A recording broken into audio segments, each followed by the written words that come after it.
Notre pays toujours plus fort, autour d'un fleuve majesté,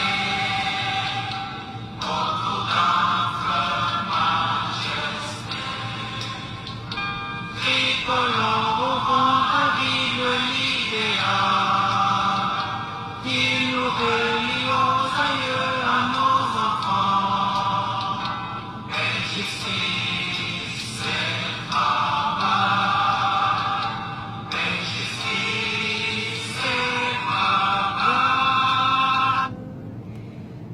peuple congolais, bambote nabino esika bozwami lelo, vraiment je viens faire cette vidéo pour sala moi récapitulatif ya makambo elekaki lobby na expliquer bino nanu moi pas à pas qu'est-ce qui s'est passé na ndenge to komaki na nini elekaki.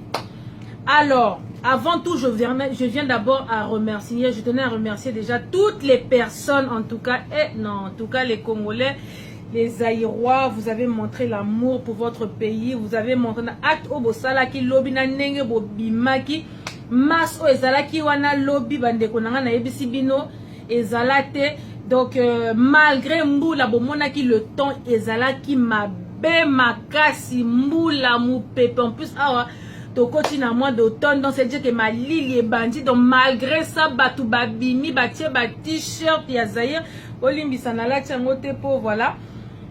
Mais le peuple congolais est sorti et a répondu présent vraiment en tout cas. Yangwana na tie hymne national pour na moni mikolo yo fona bandaka fona banda émission fona tia nanu hymne national et tout pour avant la loba. Donc vraiment merci à toutes les personnes qui ont répondu présent, vraiment voilà que ça qui événement, le message l'est passé, acte tout ça là qui c'était un acte fort, donc vraiment message est passé. À l'époque to bando ça là ba marche et tout au monde attaque télé moko et y a té lobby TV5 monde des alaki wana, donc à la télé au monde ba image sur TV5 monde. Maintenant moi je viens maintenant parler, expliquer ce qui s'est passé hier. Bandeko biso nyonso tosala ki ba vidéo awa topesana ki rendez-vous na porte de Pantin. Après finalement on est revenu parce que ba délocalisa ki biso, donc toloba ki porte de la Villette ici kapoto zwa ki ba info na ba source yo que ti lo malinga ko za na Villette ya mwana biso nyonso to tia sala ki mobilisation que porte de la Villette nde makambu donc o yamba 15% en mode résistant, en mode combattant. Donc tous ces policiers na manenge na biso, comment on va les accueillir, comment on accueille penza les présidents en mode résistance. Donc tout ça les mobilisations biso nyo surtout wana entre temps boyo kasko makambo elekaki. Alors lorsque nous avons appris que 15% allait venir, qu'il allait être à Porte de la Villette, bah taliban siko on a mobilisé, en tout cas bah taliban en tout cas, les mangeurs de Milou, boza makasi, les mangeurs de Milou, en tout cas, boza pena fort. Les talibans, pendant que nous on se mobilisait à recevoir 15%, bango paie, ils se sont mobilisés pour yamba presse na bango, pour les presse na bango. Donc voilà, c'est leur président, donc bango peut faut se mobiliser. Sauf que na mobilisation na bango, bango pour batu ba ya ba futara batu, donc ça ils allaient sous eloko ya koloba lisu te pour voilà to yebi, donc bambongo tambola qui déjà avant ça tant ba pesa ki bambongo pour ba pesa batu ba 100 200 euros pour ba que toni c'est la batu salwana. Donc et inda ki pe kuna parce que ba misu ba lia ki bambongo ba misu ba kata ki ba parti, donc tambongo à la fin bimaki. Donc moi ba benda bi ke zala ki wana, mais Il y en a peu taliban bango pe nambongo pas mbongo comme président 15% na bango ba soutenir 15% na bango c'est leur droit. Taliban ils ont droit na bango ba soutenir 15% na bango pour mboka na bango ba bengango la talibani. Donc ça qui peut mobilisation na bango. Maintenant pendant que nous on préparait les stratégies, bango peut baso préparer ba stratégie na bandenga na bango toza na guerre. Donc veut dire que quand faut tout préparer ba stratégie. Biso to préparer ya oya biso bango pe ba préparer oya bango sikoyo pour nous avoir ba sala nini ba misa ki ba affiche moko boye na salle moko ba louaki. Donc ils ont loué une salle donc ba sala ba affiche moko ya adresse moko ya lokuta biso nde ba affiche wana to zwaki. Donc nous on s'était basé par rapport à ça. Ba talibo ba mayele ma bé. Bon bref. Et ça va stratégie na bino bon na bino na raison mais c'est quand même bizarre si vraiment c'est lui le président aimé, le président élu, le président des Congolais bozo bomba ya ko bata maboye ndengeni. D'après vous, c'est le problème du coup. Faut le laisser le vivre. À mon population, na ena ba oba rolinga, na ba oba linga gaete. Ba Sarkozy, na ba Emmanuel Macron, tant ba tambola sur les Champs-Élysées, il y a ceux qui l'aiment et il y a ceux qui l'aiment pas. Il y a les gilets jaunes et il y a ceux qui sont pas les gilets jaunes. Donc, vous laissez le président, donc ceux qui va bamba, ba maki, ba tomate, ba ma bangate les mawana pour qu'ils entendent les bruits de ceux qui sont pour et de ceux qui sont contre. Président à Koko Zala wana te ayoka rara wumela wana to komi nini yango. C'est quel genre de pays? Ça c'est mort. Hein? Pour mona ba image belé ya Sarkozy donc le peuple le déteste donc azo tambola wana yebi ke na obima boye na ba obalinga kanga te azo dia ba maki azo dia ba tomate ayebi ke a koto balinga te kuna po ozo ka batu bazo kumisa ye bravo Sarkozy ezala bongo bino sikoyo la talibani do bozu kinswe kinabino wana bosali yango na ya bandenge mo ya bakati minute bo bombeli biso bo pesi biso ba flyer moko ya lokuta que non oh la salle c'est là-bas 15% sera là-bas nzoki zaki nango kuna te bon biso to mobiliser rendez-vous te pesi na porte de la chapelle nanini porte de la Villette bo mona ki mukili déployé donc en tout cas non c'est mobilisation à bongo ya suka to mona ki yango kaka na tangu ya quand Matoko le héritier voulait faire son concert na Olympia nde ba se mobiliser ki o ya dernière fois to mona mukili ya bongo c'était na makambo ya héritier parce que to mona yango na système ya 15%. Donc peuple congolais mukili bimi malgré mbula to kepe na porte de la chapelle nzoka bango pendant que biso to zalaki ki diba na porte de la chapelle bango siko on zoka la vraie adresse ezalaki au fort d'Aubervilliers et si ka tokena ko s'affronter bandeko na ngai siko ba taliban ba pesa ki rendez-vous donc faut venir avant pour ba mi côté la déjà comme ça ils vont fermer la porte donc ba mi côté la déjà ba tout ba comme kuna ba 9h 8h Félix yemoko na salle moi côté là ba na ba 17h. Donc pendant que Félix est arrivé donc ba tout belé ba zaki na ba 9h ba 8h ba vandi dans la salle ba so là donc parce que trop de mobilisation. Si vous battez les bino, bon tu vas expliquer après. Je vais vous poser certaines questions. Donc bandeko na ebisi bino, biso to skoto za ki diba na porte de la Villette kuna et tout ça là, tozo loba, tozo kabola ba t-shirt. En tout cas il y a Laurent Sokoko le sac aussi koza. Merci pour na ba t-shirt, merci pour na makambo sali. Vraiment merci. Nzamba pambola yo au centuple. Comme bango, ba taliban, ba infiltra qui biso peut infiltrer qui bango. Donc c'est ezalaka bongo. Donc dans la stratégie, on envoie toujours les infiltrés les deux côtés. Donc boye bakake biso pe na résistance on a ba infiltré, bango pe kuna to tia bango pe ma infiltré.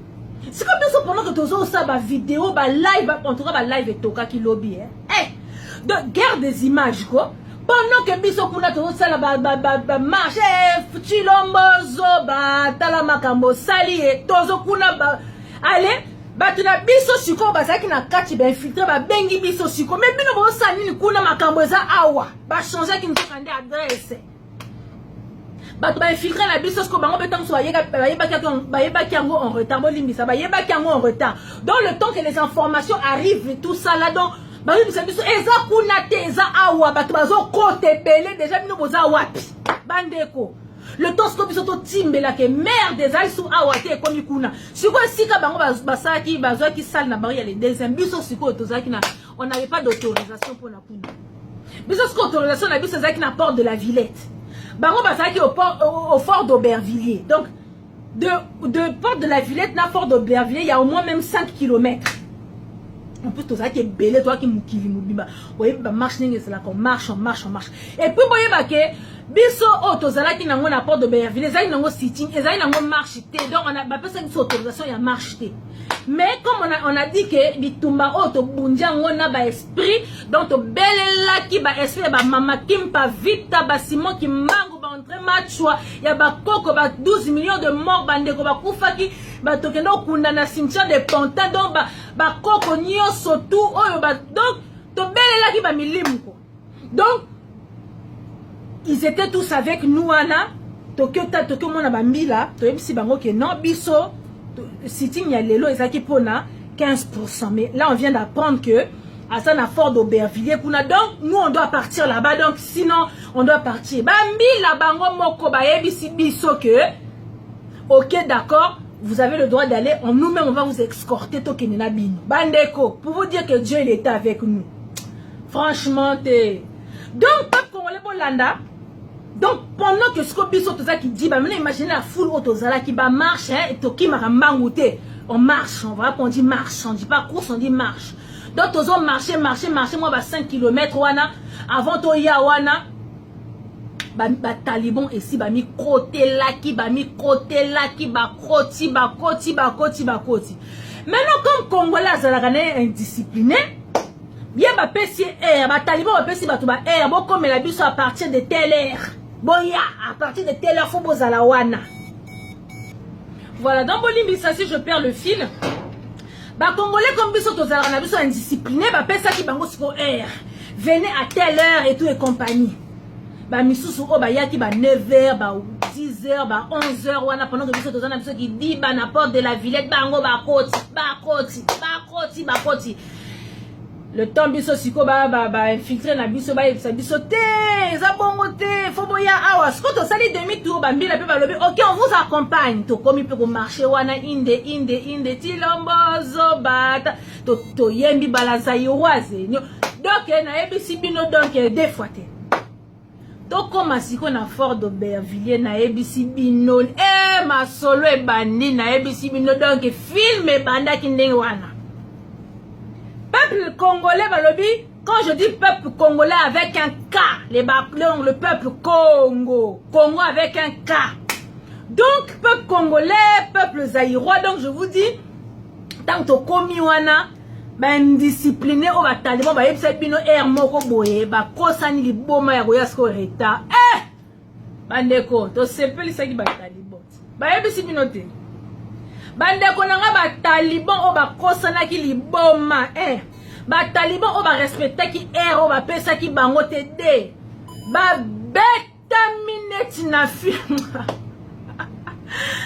ba taliban mbanga pamba bino ba bina ba mrua ko pale ko ganga na ba Facebook ko komana misapi na bino ba loka bi komela mwanza bi fingela mwanza bo moni ne to sepele sa bino bandeko nanga na ebisi bino ba beta minute na filme ba ya pomba ya bataliban donc ba human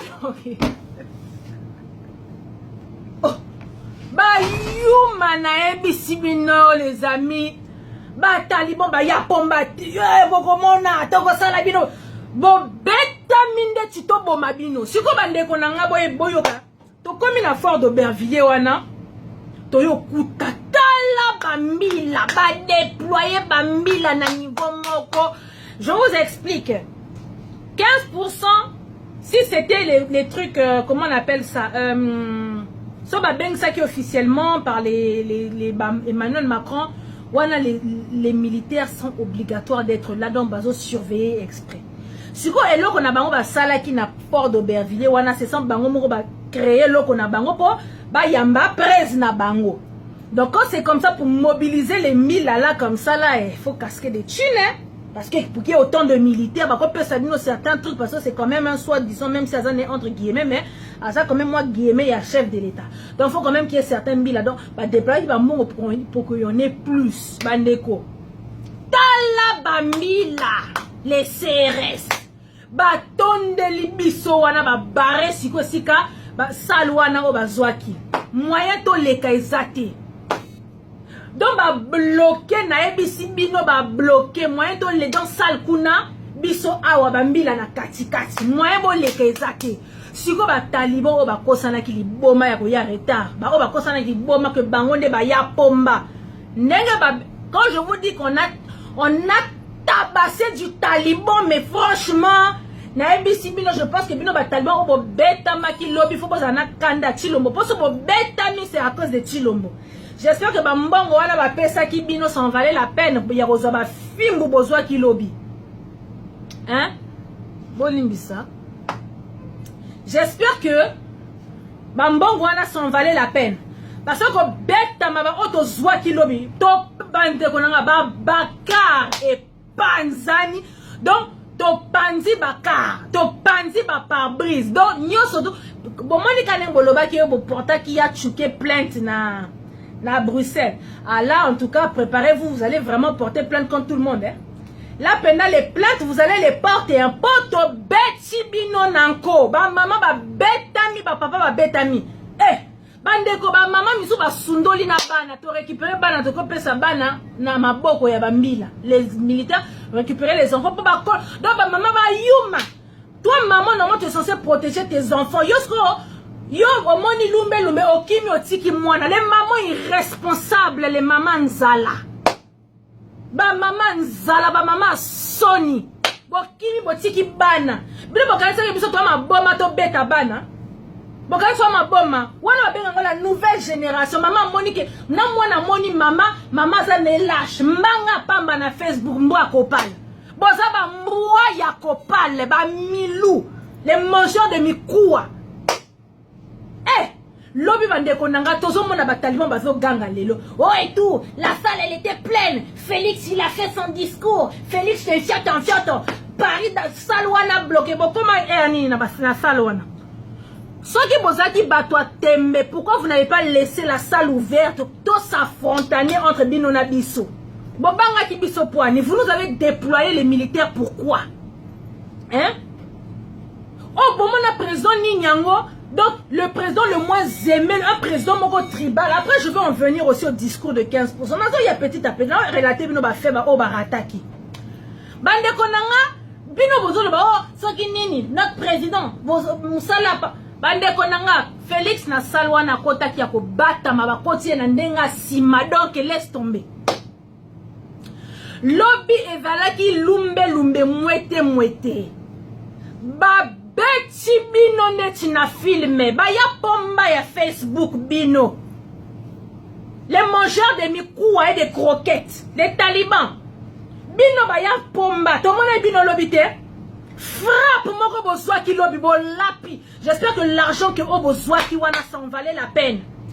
J'espère que tant ozongi na ndaku na nemba beta ki yo wana. J'espère que tant ozongi na ndaku olobaki bon ça va quand même na lia ki mwa mbongo parti yango ça va s'en valait la peine quoi. Moi si ça en valait pas la peine okendaki ya lo yenge ba beti yo. Pas d'excuses pour les traîtres, pas de pitié pour les traîtres. Donc bandeko nanga na ebisi bino makambo eleka ki lobi donc affrontement. Siko to telemaka na Carrefour wana tant bazo bima na ba voiture na porte d'Aubervilliers wana. Ba voiture ko panza, ba pneu ko toboka, ba mbila ba regretter pour na nini ba memaki biso ti na Fort d'Aubervilliers. Po tant ba ebisi biso OK on va vous escorter jusque là-bas. To lobi auto tia na se to zo tambola maleme tant to komi ba retardataire ya ba taliban.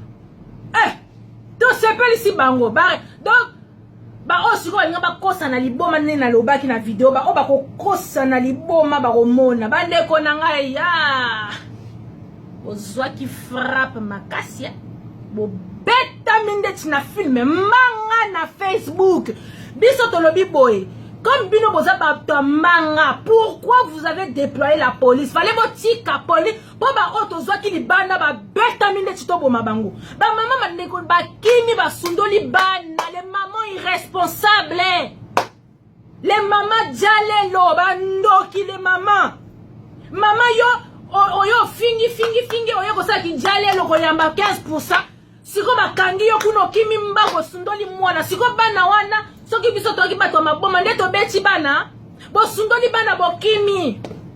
En tout cas préparez-vous à porter plainte hein? En tout cas les plaintes vous allez les porter hein? Bon moi yo eleka ki na Bruxelles siko eleki na Paris ezaki fois 1000 Siko ba taliban misusu sikoyo. Dans bandeko na ebisi bino, ba taliban misusu sikoyo, balinga bakosa na liboma. Y en a un qui vient, boyoka, y en a un qui vient, bandeko to sala ki ba vidéo awa. Tolobaki ba t-shirt, les t-shirts Maya Pondu, c'était un don de ya Laurent Sokoko. Et ça ba t-shirt tolobaki c'était gratuit. Donc en gros mot d'ordre des ala qui t-shirt est gratuit. Boyoka ki wapi nani yango sala ki vidéo pour le yeb sabino ke tokoteka ba t-shirt nani. Mutu te. Siko bandeko, taliban moko akonsani liboma, donc fallait que des salles il s'est trompé, il s'est retrouvé chez nous. Ah, garçon, tonton. Toi, je ne t'oublierai jamais toute ma vie. Tonton Wana, il s'est retrouvé dans le compte des... Donc, yokaye. Papa, il m'a récupéré. Abetami, si quoi zo loba boy. Oh, te, ngana za mutu na bino, na 10 € ya ressemble à t-shirt. A memi 10 € pour son t-shirt monsieur. Yo nanya ngwa ebisio ke ba oteka ba t-shirt. Ba t-shirt les ont fait les ngosko teka ba t-shirt na ndenge nini. En tout cas les talibans, bande comme vous savez on a dit pas de pitié. Pas de pitié pour les traîtres. Aux traîtres, tous ceux qui soutiennent Chilombo boza ba traître. Donc lobby penza bande konanga na ebisi bino ezalaki benda bika. Ils ont déployé les militaires. Bah, taliban bozolo, bah, perte de temps. Boye, boye, la salle, elle était pleine. Salle wana bokota ki yango erni. Bokota ki salle yango erni. Et puis, bobime la ki ndenge nini. Vous êtes sortis comment? Oh, bino de ba ya pomba. Vous allez rien faire. Bah, man. Franchement, vous les mangeurs de mikou. La fin la sombre, la bina. Les nini, les mikou à sauce, pendant la qui s'appelle mikou à sauce, on va croquette pour chien quoi. Manga na Facebook, wozaba yuma banda les loti barobande la mukili 1000 fois. Pourquoi vous avez vous dans le boy 15% n'engazawana. Il doit savoir qu'il y a des gens qui ne l'aiment pas, il doit savoir qu'il y a des gens qui l'aiment et il doit affronter. Besoin protéger nini. Le maître parle et les chiens aboient. Dans cette salle. Tout ce que votre maître disait, votre maître chien 15% et vous les chiens, les milous, vous aboyez wouhou. Vous avez bu ces paroles, on dirait. Donc, 15%. Bandeko. Donc, n'ayana si ça n'a nous ce qui s'est passé hier, après ton côté, ce qu'on a salle, na bête ma solo, il y a 15% à lobby. Donc, bandeko, n'ayana la lobby dehors, donc c'était chaud, par carré panzani, bah tout mobilisé, donc ton cercle, bango, donc, il y avait du monde, on s'est éparpillé, bah bloqué, bah tout kuna, bah msou, bah qui bloqué, kuna, donc, ton comment qui donc, dispersé partout parce qu'il fallait ton kanga, bah taliban, ainsi de suite. Pour bah l'autre qui mis ça, bango, dans la bandenge, mon pas possible. Donc vraiment lobby c'était un franc succès. TV5 Monde était là, Moni. Donc nous en fait c'était un message fort qu'on voulait faire passer. On voulait montrer notre mécontentement aux yeux du monde entier. Donc voilà. Et cela a été donc c'était dans un exploit total, dans un exploit dans Bandekonanga, Taliban bolanda te bolanda groupe wana yezalaki na kati ya salle wana te. Bolanda ba dialelo wana te. Nazo venir na là mais c'est juste pour vous dire que vraiment on ne parie pas à Paris. En tout cas bana Congo la victoire est certaine. Vous inquiétez pas, match eza bien. Match eza kitoko, match eza oh tout est bien. Ah mais vous là on va pas vous pardonner. Bon monique oh combat ici là. Babino ba soi-disant ex-combattant bokene bokosala ki dialelo bolandi 15%. Bino suko bolobi ke combat ici liba oh nyoso doit ki libanda baba nani yo baza banani. En tout cas les amis tout s'est bien passé, la marche s'est bien passée. À la base c'était un sitting, finalement ça s'est transformé en marche. On est parti sur le terrain. On est parti affronter les talibans. Les talibans ont mis les militaires partout. Les militaires, ils étaient déployés. Malgré ça, malgré que les militaires en question étaient déployés, peuple congolais, to beti ba taliban de tito boma bango. Tu vois, ba oto zwa ki pena ba zwa ki oya bango. Ba mama ba zwa ki ba lo zap smoko. En tout cas, ma maman, bon, bêta makilobi, bon, la prochaine fois, tant mbongo, tu vas réfléchir à 2 fois avant de prendre ma colo, une de pour kende. Il n'y aura pas de pitié. Tant que il y aura ce régime bicéphale, 15% la Kabibi, tant que leur mariage là sera là, tant que leur alliance, leur deal sera là, tant que Kabila sera dans ce pays-là, donc ça veut dire que Kabila est égal à 15%, tant qu'ils seront ensemble. Tokoti Kabinote, on va vous combattre jusqu'à la mort. Et bon, bangate, kalate boroyo kamakamorele kana Congo wana. On dit qu'il rira le premier, rira le dernier. Bah Taliban, manga na TV, manga na internet, manga na kokoma. Bozo seka, fati bidon, bozela. Bon, mon a kalate, makamboza bien. Oh, personne n'a biso kimia. En tout cas, lobby bam voulou zibazaki na biso ba mama Kimpa Vita, ba Patrice Emery Lumumba. Donc André, Simon Kimbangu bazaki na biso. Tout le monde est avec nous. Ba esprit nyo c'est ça qui na biso. Notre marche s'est super bien passé, le message il était fort et le peuple congolais a répondu présent. Donc en tout cas, le Sako, un grand merci à toutes les personnes. Donc pour dire vraiment que non, on ne veut pas de ce régime, on ne veut pas de cette alliance, on ne veut pas de ce mariage. Donc quand on a salle, bandeko, tout le monde a quitté la batu, na kati ya salle wana. Bandeko na salle wana, ba fouti batu. Il y en a, les talibans, eux, ils soutiennent 15% comme ça. Donc, du coup, bandeko, on va soutenir les talibans, il n'y a pas de problème. Et on a ébélé Bambongo et Tambola qui, moi, je ne comprends pas comment on peut payer les gens. Yo Félix po batwa yo yamba yo po mona mukili yo zarana posa ya ben de foule si na lobaki bo sombe la 15% applaudimètre bozo yo kate bozo mato imangongi. Félix il a besoin des applaudissements de ses chiens, il a besoin des applaudissements de ses milous. Donc alinga ko yo ka les ben de foule wow bo sombi applaudimètre boye bi applaudimètre te eza eloko moko boye appareil moko boye Batou baganga kabazo applaudir c'est déjà donc ça applaudit donc hier Félix botiel on a chambre na ba baf ya minene bo finaka play tous les jours play ayoka ka applaudissement pour ça là est bien pour lui il a besoin de ça il aime les bains de foule nana mona te présent mubimba faut afuta batou pour batou ya oyambaye c'est comme non mais allô si ko yo pe mama ozo mona passe ya Congo kama pour na 100 € ke mbangu nembo beta maki lobby bo beta maki a 7 hein. Ah, ce beau fond là qui va porte, bino ba ya pomba Facebook, ce beau fond là qui va porte wana et que vous n'avez pas déployé la police. Lobby na ebité ni nyango linga ke leka mais pour vous tellement que vous êtes des lâches, boza ba lâche, banal les loti lobby vous êtes des lâches. Vous comprenez le mot lâche?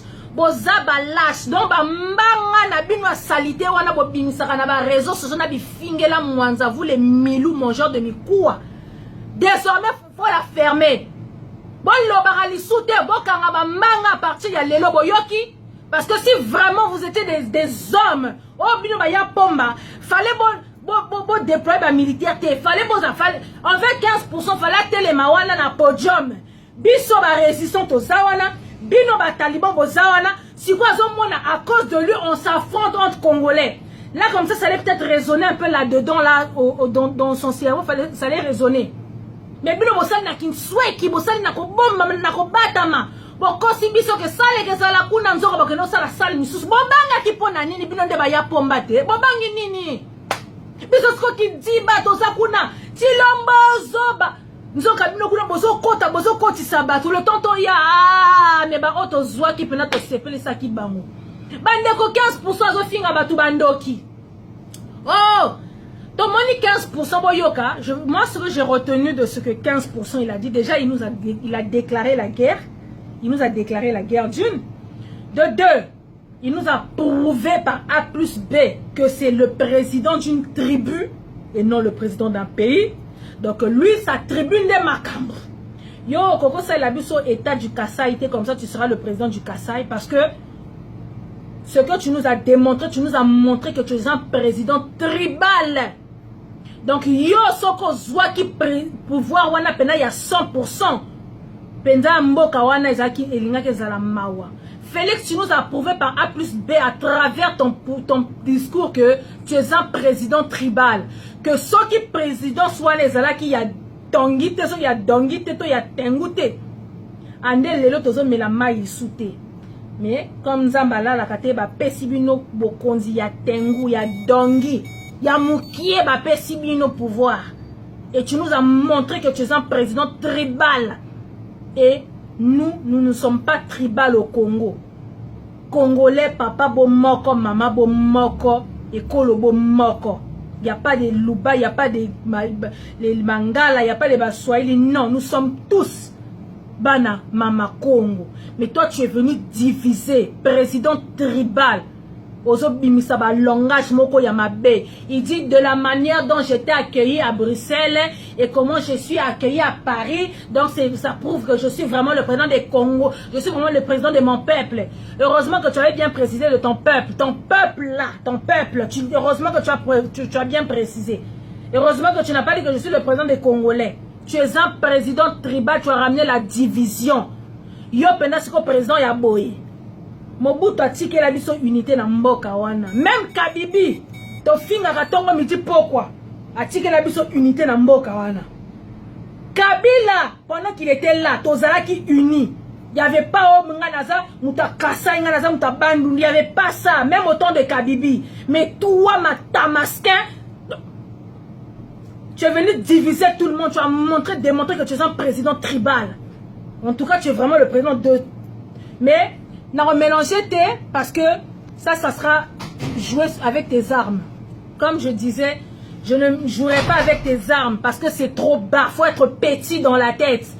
Faut que ton cerveau, ton QI, dans ta tête, là, faut à la peine donc 0 pour avoir ce discours. Un discours qui divise, un discours qui ne unit pas. Un discours qui divise. Président tribal que tu es. Président, je ne rentre pas dans tes jeux. Nous sommes des Congolais, car il y a des gens de ta tribu qui ne te soutiennent pas, qui ne t'encouragent pas. Il n'y a que tes chiens qui sont là pour aboyer lorsque tu parles. Il n'y a que tes milous qui mangeurs de mikoua et mangeurs de croquettes qui sont là pour t'applaudir. Donc quand tu décides de mélanger mon peuple, l'Obaka, mes talibans, de mon pays qu'on appelle la Talibanie. Donc vous êtes de mes talibaniens. Faut jamais parler des gens du Kasaï. Faut jamais parler des Balouba. Parce qu'il y a les Balouba qui ne te soutiennent pas 15%. Donc quand tu dis mon peuple, il faut dire mon peuple la Talibanie.